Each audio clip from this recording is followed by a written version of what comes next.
मेरे दिल से गलती हुई सनम, तुझसे मोहब्बत कर बैठा। जो कहना था चुप रह गए, जो निभाना था अधूरा रह गया। तुझे चाहा भी, तुझे समझा भी, फिर क्यों तेरे ख्वाब तोड़ दिए। आंखों में बसी थी जो तस्वीर तेरी, वही आंसुओं से भिगो दिए। खुद से हारा, तुझसे जीता, फिर भी सब कुछ खो दिया। एक पल की जिद, एक झूठी खामोशी ने सदियों का रिश्ता तोड़ दिया। तुमने कहा था साथ रहोगे, हर में हाथ थामोगे, फिर क्यों जब वक्त आया सनम तू अपनी राह पे चलते गए।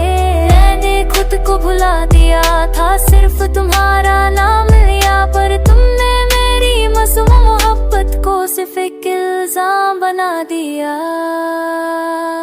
मेरे दिल से गलती हो गई, या किस्मत हमसे रूठ गई। जो सपने हमने देखे थे वो रातों में ही खो गए। ना तुम मेरे, ना मैं तेरा, बस यादें रह गई दरमिया। इश्क अधूरा रह गया सनम, और आंखों में रह गया धुआं। मैं मानता हूँ मैं गुनहगार हूँ, तेरी खामोशी का जिम्मेदार हूँ। जो दर्द तुझे चुपचाप मिला, उस दर्द का मैं हकदार हूँ। काश समझ लेता पहले ही, मोहब्बत खेल नहीं होती।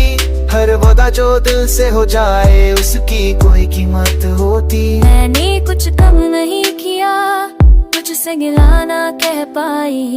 दिल के शीशे तो टूट गए, पर आवाज ना आई। हम दोनों ही तन्हा रह गए इस प्यार के अंजाम में। तुम भी खुद से हार गए, मैं भी अपनी पहचान में। मेरे दिल से गलती हो गई कि तुझे खुद से ज्यादा चाहा। जो लिखा था मेरे नसीब में, उससे ज्यादा मांगा, उससे ज्यादा पाया। और न शिकवा ना कोई शोर, बस चुप चुप सी तन्हाई है। तेरी यादों के शहर में मेरी रूह आज भी आई है। अगर एक बार मिल जाते हम तो शायद सब कुछ बदल जाता, पर वक्त ने हमसे छीन लिया वो पल जो जीना सिखा जाता। मेरे दिल से गलती हो गई, पर प्यार तो सच्चा था। जो टूट के ही भी जिंदा रहा, वो